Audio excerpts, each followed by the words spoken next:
El último parte médico habla de un importante deterioro del funcionamiento de los pulmones y riñones de Andreas Papandreou. Los 15 médicos que le atienden han tenido que recurrir a la respiración asistida y a las sesiones de diálisis. Una prueba más del empeoramiento de Papandreou es que la dirección del Hospital Onasio ha recomendado a los líderes del PASOK, el Partido Socialista Griego, que reduzcan al máximo sus visitas al primer ministro. En las puertas del Hospital Onasio se han agrupado decenas de griegos interesados en conocer la evolución de la enfermedad de Andreas Papandreou. Las emisoras de radio y televisión realizan numerosas conexiones para informar a sus audiencias. Papandreou fue ingresado hace 8 días aquejado de una neumonía. Desde entonces ha estado acompañado por su mujer, Dimitra, y sus 3 hijos, uno de ellos ministro de Educación. Los trabajadores franceses han salido a la calle para protestar contra la reforma de la seguridad social propuesta por el gobierno de Alain Juppé. Las manifestaciones han estado arropadas por una huelga general que ha tenido un seguimiento desigual y la continuación del paro de los ferroviarios que está causando verdaderos estragos a los franceses. El plan de reforma de la seguridad social diseñado por Alain Juppé ha conseguido que 2 sindicatos hasta ahora muy distanciados, Fuerza Obrera y el mayoritario CGT, reanuden su unidad de acción. Miles de personas en todas las grandes ciudades han protestado contra el plan elaborado por el gobierno, en una jornada en la que ha quedado de nuevo plasmado el clima de tensión social que vive Francia. Una tensión alimentada por los sindicatos de ferroviarios. Por 5º día consecutivo han conseguido colapsar el transporte en las grandes ciudades. Solo en París se han contabilizado más de 400 kilómetros de retenciones.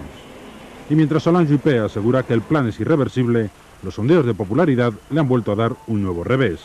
El 64% de los franceses desaprueban su gestión, un rechazo 5 puntos superior al del mes anterior. El terrorismo integrista argelino ha respondido a su manera a la posibilidad de establecer un diálogo entre el gobierno y las fuerzas islamistas. El general Mohamed Boutigane fue asesinado ayer mientras realizaba unas compras en una tienda cercana a su residencia. Este asesinato se produjo solo unas horas después de que Liamin Zeroual jurara como presidente de Argelia. El general asesinado, un veterano de la Guerra de la Independencia, vivía en una zona residencial, especialmente vigilada, una zona de embajadas, ya que en ella residen también numerosos militares y por tanto es una zona de especial protección.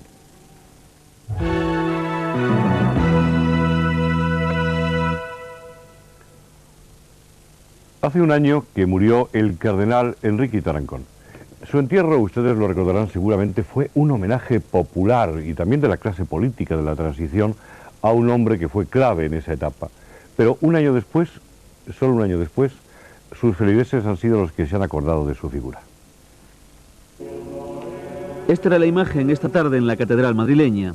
El boato propio de un funeral, el arzobispo de Madrid, Monseñor Rouco, presidiendo la ceremonia, y los fieles, los habituales, siguiendo el rito religioso. Hace ahora un año, la muerte del cardenal supuso una auténtica convulsión. Ante el féretro desfilaron dirigentes políticos de todo el arco parlamentario, con especial protagonismo para el expresidente Suárez, que compartió con él los momentos más críticos de ese agitado periodo histórico, y muchos militantes antifranquistas que recordaban cómo, cuando todas las puertas estaban cerradas, Tarancón abrió las iglesias a las organizaciones clandestinas. El incienso lo pusieron entonces los políticos. Su papel fue clave para que la Iglesia hiciera también su propia transición democrática desde el nacionalcatolicismo.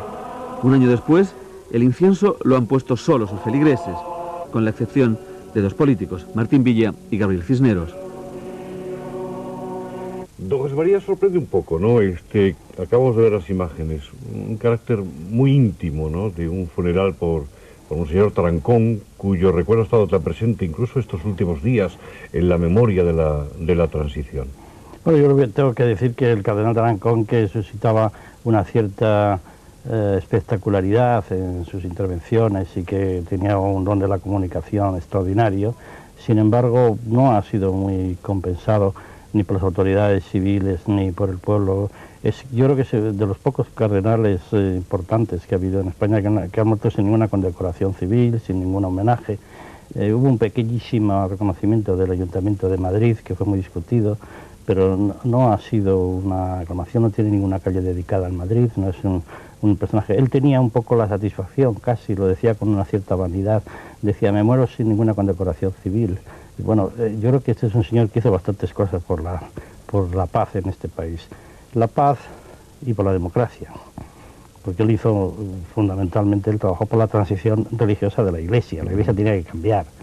La Iglesia del año 37 a la Iglesia del año 73 y 75 pues era totalmente distinta. ¿Y el papel hoy de la Iglesia sigue siendo determinante en la vida política española? Yo creo que no, no es relevante. Yo creo que, sin embargo, la religión sí. Hay que distinguir un poco, porque hay una cierta alergia, sobre todo en las generaciones jóvenes, al institucionalismo, a toda clase de institucionalismo, también al institucionalismo civil, pero al institucionalismo religioso de una manera especial, a los dogmas, a las prácticas religiosas, a las organizaciones, etcétera. Ya sabe usted que estamos en la época de los voluntariados. Los voluntariados son el trabajo más social y más personalizado, pero libre y voluntario, sin apenas organización. Que ahora se vuelve a hablar precisamente de ese consenso, ¿no? De la necesidad de recuperar el consenso. Bueno, yo creo que se vuelve a hablar, es que yo creo que es fundamental. Yo creo que la paz y la democracia no se hace con tratados y con negociaciones políticas, y sobre todo mucho menos con esta política que podemos llamar nosotros un poco maniquea, en la que se corrompe el diálogo, en la que se busca puramente la victoria, el triunfo. La política y la democracia se hacen con el diálogo. Y el diálogo es ponerte en la piel del otro, es perforar esa apariencia que tienen que tener a veces de resistencia y llegar a saber lo que piensan. Cuando tú cambias la imagen que tienes del otro, entonces es cuando empiezas a poder hablar, a comunicarte. La comunicación, como usted sabe, es una cuestión, es un misterio en la vida humana. Pues la democracia vive de la comunicación. Ahora parece que la comunicación es peligrosa, porque se pierden votos con la comunicación. Y entonces tienen que decir que están muy enfadados, que son totalmente distintos. Hay que ver los esfuerzos que hacen algunos partidos, los dos grandes partidos en España, por demostrar que son diferentes. El papel de la Iglesia muchas veces vemos que también se intenta como dividir de forma maniquea. Y cada vez que hay un nombramiento se dice que si es un obispo de ala conservadora o si es un obispo progresista. ¿Eso es una visión real de la Iglesia española en estos momentos? ¿Dos iglesias ideológicamente distintas? Siempre la hubo, pero yo creo que lo que se llama el ala conservadora son de los que se trata más bien de los procedimientos. Es decir, hay un procedimiento, y ya lo decía Pablo VI, la Iglesia tiene derecho a utilizar todos los instrumentos que le da la democracia. Tiene derecho a hacer manifestaciones públicas, a organizar, a movilizar las masas, tendría derecho a todo como un grupo social cualquiera. Pero el mismo Pablo VI decía, bueno, a veces tiene que autolimitarse porque no es propio del Evangelio todo lo que signifique presión o algún aspecto de violencia, porque la Iglesia siempre ha estado contra todo tipo de violencia. Como se decía en los tiempos que ahora se investigan, venga de donde venga, pues ahora seguimos diciendo venga de donde venga, aunque venir de la Iglesia también sería mala. Pues muchas gracias. Y vamos a hablar precisamente de algo que debería ocurrir, este concepto de concordia y este concepto de diálogo que está a medias en el tema de Siria e Israel, porque hoy han intercambiado mensajes de manera directa en la conferencia euromediterránea en Barcelona, pero en Oriente Medio los intercambios han sido distintos. El grupo libanés Hezbollah y las Fuerzas Armadas israelíes han seguido atacándose mutuamente, los unos con cohetes y morteros, los otros utilizando la aviación. Quizá en esta ocasión hay que recuperar la expresión clásica de continuar la política por otros medios. Aviones y helicópteros israelíes han bombardeado el sur del Líbano por segunda vez durante los últimos 2 días. Es la respuesta a los cohetes Katyusha lanzados por las milicias de Hezbollah. El primer intercambio de este tipo tuvo lugar el lunes, mientras los ministros israelí y sirio planteaban en Barcelona su manera de ofrecer la paz a su antagonista principal en la zona. En la conferencia euromediterránea, el documento final fue aprobado por consenso, pero con una aclaración de Líbano impulsada por sus protectores sirios de que hay que distinguir entre terrorismo y defensa de la integridad territorial. Líbano afirma que no puede garantizar la seguridad del norte de Israel mientras ese país siga ocupando su franja sur. Por su parte, el primer ministro israelí, Shimon Peres, ha advertido directamente a Siria por los ataques de Hezbollah.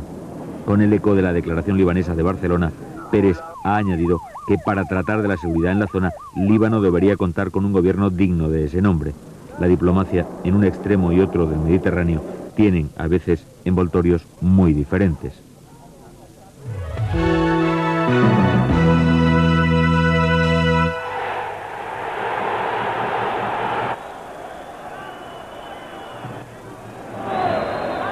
El Atlético de Madrid ha confirmado en la Copa la buena racha que mantiene en la Liga Española. En partido correspondiente a la tercera eliminatoria de la Copa del Rey, los colchoneros se han impuesto por 4-1 al Mérida.